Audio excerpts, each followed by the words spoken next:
Hello, everyone, and welcome to this Friday edition of Livestream. Hey, it's been 3 weeks since we've done this because we've been on a holiday break, even though while we were gone, we brought you brand new content shows on Huckabee.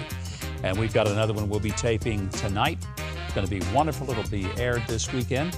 But we are live, and we're happy that you are joining us. Pam Case is with me. Pam's been quite a while. Yes, it's good to see your face. We had to have a lot of catching introduce up to do. each other. Yes, hi, say, nice to see you, sir. Yeah. Do I know you from somewhere? Have you seen you? You kind of look familiar. Oh, it's glad the to have you longest back. I think maybe we have been Yeah. out of production in the theater. So, Yeah. you know. But to your point, we had brand new content 3 Yeah. weeks in a row. So that's always 52 and weeks every excellent year. shows. Absolutely, they were. They really were. So nobody missed a thing except our staff got some time to, in many cases, take some vacation or get some family time in, which was great. Spend some time on the water somewhere. Somewhere, yes. I spent a little time on the you water. did. Boy, did I have a good time. And I'll leave it at that because I don't want to make people feel, oh, you sorry sucker, you.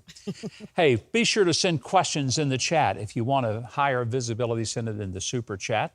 We've got moderators who will be watching, getting your questions, sending them to Pam. She will read them to me. I will do my best to answer as many as we can during this live stream today. Now, we're going to take a look at some of the revelations that have come out of the IRS whistleblower hearing. Some things like Biden bumbles, fumbles, and creeps around. Boy, does he ever. And not to be outdone, Kamala Harris takes a little stab at our intelligence by explaining AI. That's 2 letters, by the way. You don't want to miss that because you'll learn something. And also, we always start our show with a pre-show poll. We ask you to weigh in on while we're all kind of waiting in we call it the electronic lobby. Yes. And then we open the doors and let everybody in. So while people are out there in the electronic lobby, we ask a pre-show poll question. Yeah. What is that Well, today? we churned it up again today, so always great questions. This week, pick your favorite supervillain name for Biden. Ooh. Do you have one off the top of your head? Can I? Boy, I'm trying to be careful here because I don't want something to be immortalized by what I say. Yes, it could stay. Super it could hang. villain. Yeah. Well, you know, actually, it's hard. Maybe, what was the guy in Austin Powers? Oh my gosh. Which The villain. one? The villain. You know, Yes. Oh no, I remember him. I just don't remember his name. Was it Dr. Evil? Is that it? Okay. That's Thank you, it. Control Room. Thank you, Control Room. So, Dr. Evil. Dr. Evil. All and right. then there was Mini-Me. I remember Well, that. if we had Okay. thrown Dr. Evil or Mini-Me on here, maybe they had done well. But here we go. Nibbler Man won at 39%. Today had the highest, followed by the Defiler, 36%, and then Soft Skull, 15%, and Eater of Words at 11%. But All those are good. yes, very good. But Thanks. see, for the- I didn't have a choice. I had to go from scratch. Yes, well, I shouldn't have done that to you, but it was all kind of fun. Well, our top comment from last week's live stream comes from Aaron Baker, 5795, who said, and I quote, "The faster we get the Biden bunch out, the better we and the world will be." Thank you for the quote of the week. Now, here's my question for you this week. Do you believe Joe Biden was bribed by the Ukrainians as per the FBI document? What do you think? Leave your answers in the chat or in the comments section below. We hope that we will hear from you. And I hope, as always, subscribe to the channel. Be sure to hit that notification bell, share, and like. And all of that is important because we say this from time to time because I don't want people to think we're just some egomaniacal nuts who are saying, please like us. It has to do with how the algorithms work with YouTube. That's right. And the more engagement we get, and that has to do with subscriptions, it has to do with how many people comment, how many people share it with others, that means more people see it. It's really that simple. Yeah. It shouldn't be that complicated because YouTube ought to let people see it if they've signed up for it, period. But unfortunately, it's not necessarily the way this works. Well, it's more important now than ever, too. We're close to 1 million subscribers. And so, hey, it'd be great to, kind of take us over the hump. And How about here's it? the thing, we have been close to 1 million Yeah. for a few weeks. Yeah. And a lot of people who watch don't subscribe. So just think, if all the people who watch will subscribe, we'll hit the million, and we really want to get to that milestone. Yes. Well, this week was another week where Joe Biden is his own worst enemy. He hosted the Israeli president, who, by the way, is really not like our president. It's the prime minister in Israel who runs the government. The president is more of a symbolic and, I don't want to use the word figurehead, but his role is more ceremonial than it is. But he does have some influence, and he was here this week to meet with President Biden. And they had a meeting in the Oval Office, and Joe Biden, I don't know if he said something or if he mumbled under his breath or if he was sleep talking. You watch and decide. We brought Israelis and Palestinians together at a political level, and Akwa and Shram. Yes. And as I affirmed the Prime Minister. I wasn't sure if he was looking down because he was reading his notes, but I couldn't understand what he said. No. And I just found it amazing. On Fox this week, Martha McCallum had John Kirby, one of the White House mouthpieces, on, and she played that clip and said, "What did he say?" And Kirby, like a good liar, said, "Oh, it was very clear what the president said." No, it wasn't. There was no clarity at all. I mean, most people saw that and thought maybe Joe was taking a nap. And if you'd looked at it, you'd thought, yeah, that's what he was doing. Wasn't the only thing that happened. He was at a speech in Philadelphia, and he finishes his speech, and as is often the case, he doesn't know where to go. Thank you.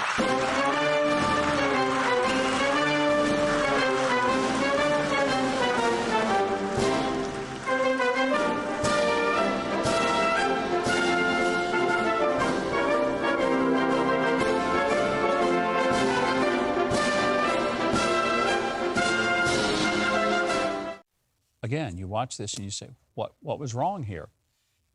Look, I've done a lot of events with presidents, and everything is scripted. There are marks on the stage, big arrows. You don't get to see it unless you're there, and then you look down on the floor and you see they're all scripted out. I don't know. I just simply am at a loss to explain why he looks around at the end of a speech like, now what do I do? Yes. Well, Joe, you just look down and you see arrows and you follow them. It's not hard. Anyway, he was also talking about having offshore wind, and he uses the word wind sail, and he talks about it in the Gulf of Mexico. Nobody knows what the heck he's talking about. And maybe if you know, would you please explain it to us in the chat so we can share with the rest of the world? Because I have no idea. Today, we announced the first ever offshore wind sail in the Gulf of Mexico. We're going to the Gulf. Think I'm kidding. Ain't seen nothing yet. No, we've seen a lot, actually. I have no idea. And if you do, if you are aware of something that he's planning on the Gulf of Mexico to put wind turbines out there and chop up a bunch of birds, please send it to us in the chat so the rest of us will know, and we will share it with everyone. As you know, Joe Biden sometimes enjoys the presence of small children in, at times, a very uncomfortable and even creepy way. Joe Biden apparently thought this little girl was an ice cream cone. Watch.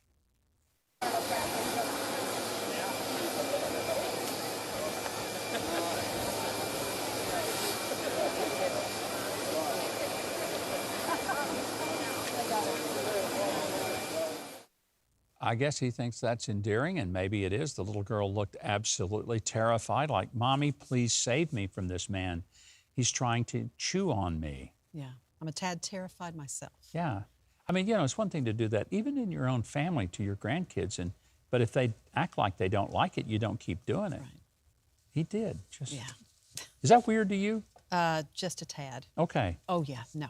I'm terrified. Okay. And the fact that we keep seeing it, that somebody doesn't stop him. Yeah, that somebody doesn't say, Stop. "Joe, it might be better Probably you don't not sniff appropriate. everybody's hair." Yeah, let's just stop that. I mean, if the President of the United States came up to you and started sniffing your hair, would that creep you out? Yeah, I can't say that's ever happened, but yeah, that would creep me out. I think it would. This has been a crazy week, too, because congressional hearings have been going on about corruption and justice, and most importantly, just the other day, we had a stunning congressional hearing on government censorship. And the Democrats, to their everlasting shame, with no self-awareness whatsoever, basically made the case for why we needed the hearing because they tried to use the government to censor a fellow Democrat, Robert F. Kennedy Jr. And he was an extraordinary witness. And without his script, he just went right off the cuff and pushed back. But watch this moment from that congressional hearing. I'd like to raise a point of order. Gentlelady can state a point of order. Point of order pursuant to House Rule 11, Clause 2, which Mr. Kennedy is violative of. I move that we move into executive session because Mr. Kennedy has repeatedly made despicable anti-Semitic and anti-Asian comments as recently as last week. Well, you know, Robert F. Kennedy may not be your cup of tea. He may have some views that you don't agree with. He has some I don't agree with. But I really respect him. He's a well thought out individual. He's not a kook. And, you know, his whole thing was that there are questions about some of the science around COVID. Right. And he was willing to raise them. And Debbie Wasserman Schultz, who you saw there, tried to get the committee to go into executive session, which means nobody could hear what he was saying. What is she so afraid of? Mm-hmm. I mean, the Kennedy name is like the Democrat gold standard, right? Unless you disagree with the deep state. And he is disagreeing with the deep state and paying the price for it. Marjorie Taylor Greene, who is no shrinking violet, that's being rather charitable in saying that, Republican from Georgia.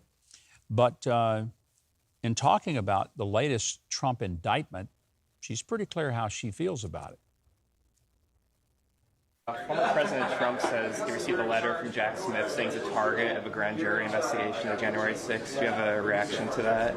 Yeah, it's absolutely. Yeah, that's my reaction. This is the only way that the Democrats have to beat President Trump is to arrest him, smear him, charge him with ridiculous charges, all in a cover-up of Joe Biden's crimes, Hunter Biden's crimes. It's unbelievable. If this is the direction America is going in, we are worse than Russia. We are worse than China. Wow. Well, you never have to wonder where she stands. I will give her credit for that. There was a whistleblower committee hearing on the Oversight Committee this week. There were two whistleblowers, Gary Shapley and Mr. Joseph Ziegler. The interesting thing is that Ziegler is a Democrat. He's gay. He's married to a man. He fits what ought to be the profile of the people the Democrats would champion. But he had the audacity to become a whistleblower and say that there was an enormous level of irregularities in the Hunter Biden investigation regarding his tax evasion. And, well, it kind of blew up. Let's watch. I will also note that while the impression has been conveyed by the U.S. Attorney in Delaware that he has similar powers to that of a special counsel in this case, free rein to do as needed, that was not the case. It appeared to me, based on what I experienced, that the U.S. Attorney in Delaware in our investigation was constantly hamstrung, limited, and marginalized by DOJ officials as well as other U.S. attorneys. I still think that a special counsel is necessary for this investigation. Now, let me just make sure you understand. These are two whistleblowers, both IRS agents, seasoned agents who have been there for a long time, and they were appalled that there was special handling of this case and the decision whether to prosecute was not made by the prosecutor as it normally would be, David Weiss in Delaware. That he made very clear, David Weiss did, was well above him, most likely all the way to the Attorney General Merrick Garland, which does lend to this idea that there's a double standard of justice and the Bidens were being protected by the highest levels at the Department of Justice. These guys, whose job it is to go after tax cheats and who have done that effectively for dozens of years, say, wait a minute, we can't stand by and watch this because it's politically motivated. And, you know, people can say, well, these guys had an axe to grind. Ziegler didn't. He was with them politically. He voted for them. He didn't vote for Trump. He's not a conservative, and he made that very clear. It's interesting also, Jamie Raskin, who is the ranking member of the Oversight Committee, kind of got his wings clipped when he made a statement and was pushed back by the witness, Gary Shapley. It seems to me this October 7th, 2022 meeting, which you've described as a red line, is just a misunderstanding. That after the U.S. Attorney in D.C. declined to partner on the 14 and 15 charges, Mr. Weiss took a good hard look at those charges himself and ultimately decided not to charge them and therefore not to seek the special attorney status. He may have been right about that. He may have been wrong, as you guys make your case for, but it was his decision. Isn't that right, Mr. Shapley? No, that's not supported by the facts. Really? Well, which facts is it not supported by? His own admissions in the October 7th, 2022 meeting that I documented contemporaneously. Ouch. Jamie Raskin just got fact-checked on the spot and basically got it right up his nose. That was great, because he said, those are the facts? And Shapley says, no, sir, those are not the facts. And then he goes ahead and just reminds him of his testimony, which was sworn, and what he had already testified to, and just really pushed back. It was brilliant. And I will tell you, it's not the only time this happened. I want to give you another one. Democrat Congressman Dan Goldman inadvertently confirmed that Joe Biden was well aware of his son's business dealings, because for a long time, every time Joe would be asked about it, he would say, I didn't know anything about my son's business dealings, never talked to him about it. Dan Goldman, I don't think he meant to do this. And Jonathan Turley, the law professor from Georgetown, said, boy, did he ever say the wrong thing for the case that Joe Biden's been trying to make. Let's just watch, you decide. And you testified that he said that Hunter told his dad, according to Rob Walker, quote, I may be trying to start a company or try to do something with these guys. Now, let me ask you something. That doesn't sound much like Joe Biden was involved in whatever Hunter Biden was doing with the CEFC if Hunter Biden is telling him that he's trying to do business with them, does it? No, but it does show that he told his father he was trying to do business, and he was okay. talking Well, that is true. Hunter Biden does try to do business. That's correct. I mean, I don't think he intended to go there, but that's what you call that moment of truth that comes out inadvertently, and that's what happened. You know, there's an old thing lawyers will say, never in court ask a question that you don't already know the answer to. You never ask a question because you're looking for the information. You ask a question because you are illuminating the information that you want the jury to hear. Dan broke that rule. I don't know if he's a lawyer, but if he is, he's a terrible lawyer, because he asked a question that he should have known the answer to, but he ended up admitting that Joe Biden and Hunter had discussed Hunter's business dealings. It was a pretty powerful moment. I want to go to this one. This is Democrat Representative Shontel Brown, and she makes a comment that is so bad that she's asked whether she had slept through the hearing. I know the American people are confused because we're all confused what we're doing here. Nothing this majority has claimed about the president or his family has merit. No wonder the folks back home are tuning out of this confused mess. My colleagues on the other side of the aisle have shredded all their credibility in this committee. They simply grasp at straws that do not exist. It was a show. It was truly a show. Hey, we want to remind you, if you haven't subscribed to the channel, why right now, right now is a good time to do it. Just touch that subscribe button that you see. Hit the notification bell. Be sure to say like and share it. Be sure to put it out there for other people so they will join you in being a part of it. All right, Pam, it's time we get to some questions. I'm sure we've had a few come in since we started. We certainly had some reaction to the clip that we showed with the president wandering about again after an opportunity for him to speak before a crowd. Purple Haze is saying, I think we need to be playing circus music instead of the president's theme when he does those types of things. I like that. So there's a great suggestion. Great Thank idea. you, Purple Haze, for that. But let's go back to some of our questions that came in early. Daryl Pettydog says, I want to know when the FBI and the DOJ and the Bidens are going to be held accountable. Hard to say. I mean, I think the beginnings are happening. I want to commend the Republicans in Congress. I know people are saying, well, they're just having hearings. That's all they really can do. They don't have the power to charge people with a crime. That has to come from the Department of Justice. And the only way that happens is that the evidence becomes so compelling that even the press can't ignore it and the DOJ can't ignore it. Now, they've ignored it all up until now, but there may be a breaking point. And the only other hope we have is the next election, getting the president being somebody not named Biden, and getting the Senate. Then you can have something really happen because you have someone go to the Department of Justice, fire all those people who are politically protecting this administration. Could happen, but we're a few steps from that. All right, we have a super chat from Stud467111524. It almost sounds like a Social Security number, doesn't it? I hope it didn't.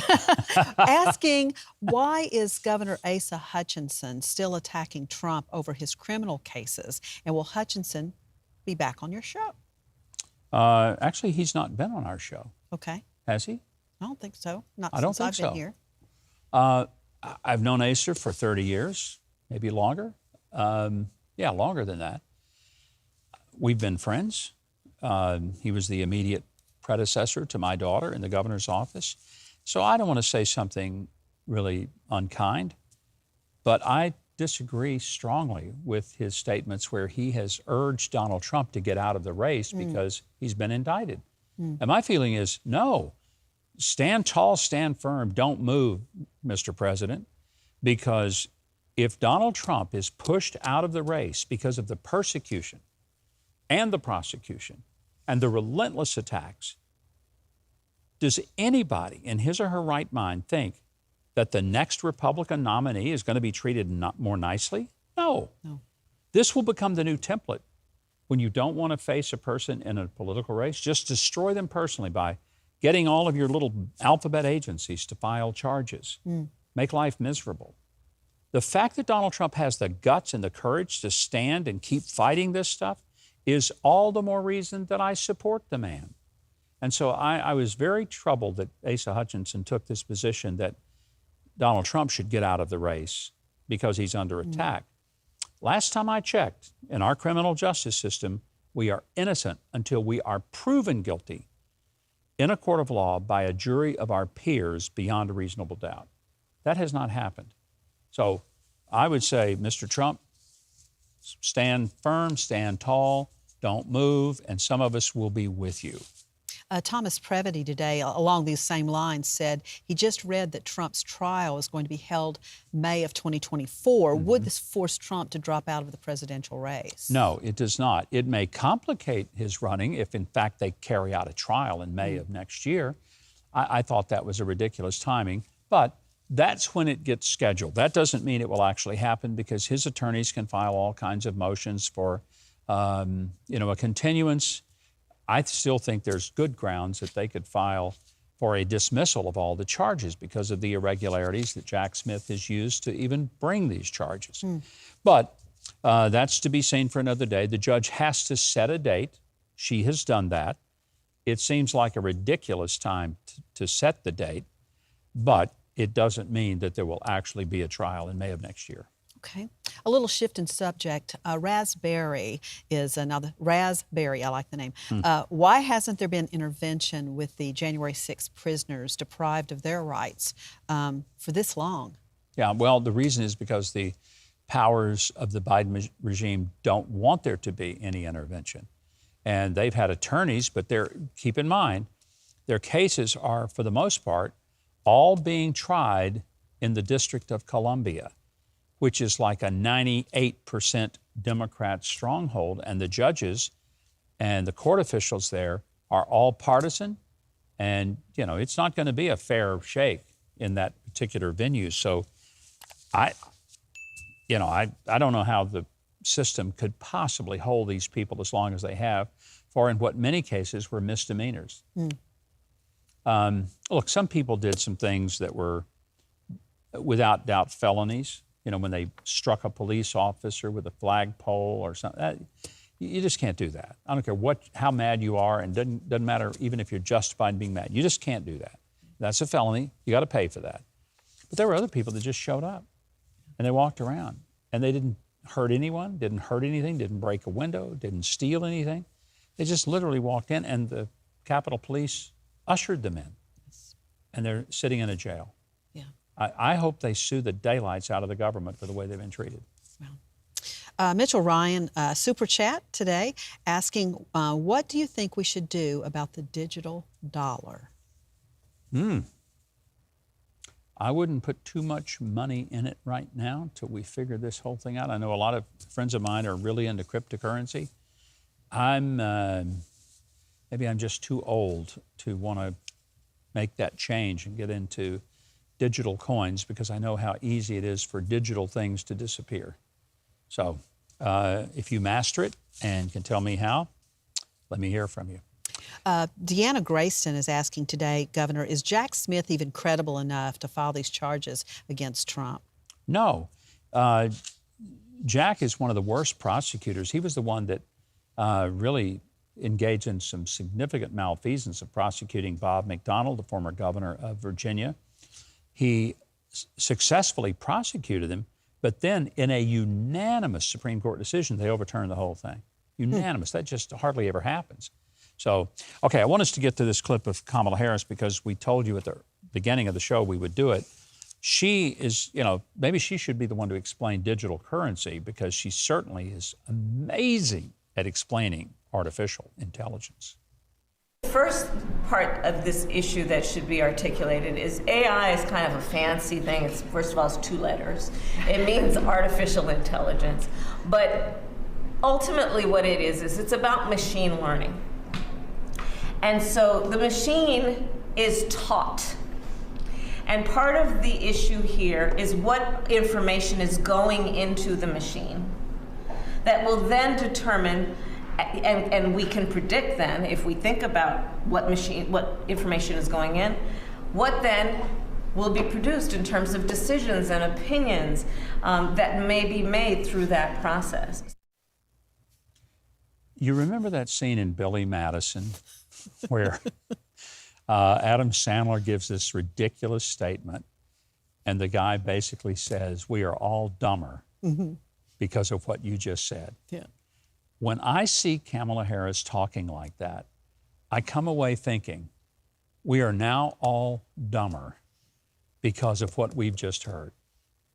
I mean, that was one of the most embarrassing explanations of artificial intelligence. Her big takeaway was, artificial intelligence, AI, it's 2 letters, AI. Brilliant, brilliant insight. That's the vice president. She's a heartbeat away from running the country. I know that makes you all feel better. Speaking of not feeling so well, Cori Bush, who is a radical leftist, and she got elected in Congress, I don't know, but she is a big, big fan of taking the life of an unborn child for any reason. And here she is talking about it. Despite what the anti-abortion movement says, abortion, it is not uncommon. It is not complicated. It's not dangerous. But what's actually dangerous, what's really dangerous, is forcing people, especially Black women, to give birth. Well, there's so many things wrong with what she just said. It's hard to even know where to start. She says, it's not uncommon. No, that's what's disgusting about it. It's not uncommon. It's become a form of birth control. She says it's not complicated. No, you have a living human being and you kill it. That's not complicated. But then she says it's not dangerous. Well, I take exception. because Miss Bush is very dangerous. There is at least one patient in every abortion process who dies. That would be the baby, the most innocent one. The baby always dies in an abortion, and sometimes so does the mother. It can be dangerous. And she says that this is dangerous, forcing people, especially black women, to give birth. You know, the biggest danger to black women is that they're being talked into abortions at a rate far higher than any other population. And she may not be aware that the founder of Planned Parenthood, Margaret Sanger, was a racist. She believed in eugenics. She believed that black babies should be aborted because they were not fit to be a part of our culture and society. Now, that's as racist as you can get. And why somebody like this defends abortion and Planned Parenthood, it is beyond any understanding that I have of it. Just absolutely disturbing. Speaking of disturbing, if you want to know how far wokeism has gone, it's now affecting the medical profession. I want you to watch this and you'll see an obstetrician gynecologist try to tell you that men can have babies. If all of the patients that you have are women, then it's totally fine for you to call them women. However, every patient who has a baby is not a woman. As an OBGYN, I care for many patients who are trans men or non-binary people who have babies. That's just plain stupid. Every person who has a baby is a biological woman. There is no record, none, anywhere in the world, of a biological male giving birth. It just hasn't happened. Not ever. And for her to say that, it's insane. What's happening, though, and how is it affecting families? Well, there is a little second grader, and this is a little boy who told his parents that he wanted to wear a dress. And so rather than saying, well, you're a little boy, why don't you wear blue jeans? They said, oh my gosh, he wants to wear a dress, and he cries if we don't let him. So what did they do? Did they just tell him to cry it out? Nope. They got him a dress. They let him turn himself into a girl, second grade, 7 years old. And I want you to watch these parents who I just wonder, it disturbs me that some people, they think this is the way to raise children. Let's watch. You know, if we continued to say no, you have to live as a boy, she would continue, you know, she's young. I'm sure she would have done it, but like we didn't want to be her first bully. We wanted to support her. You like fashion? Yes. What do you like about it? Just the way you can express yourself with it and how creative you can be with it. And so Ava became Ava in the second grade. And more of that clip had her father on there, and that, what looked like a little girl, is a little boy.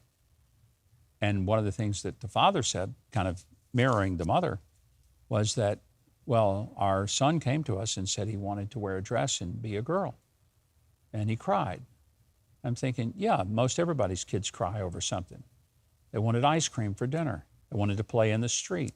They wanted to climb up on the roof of the house. They wanted to play with matches and maybe set off a thing of fireworks in the middle of the night.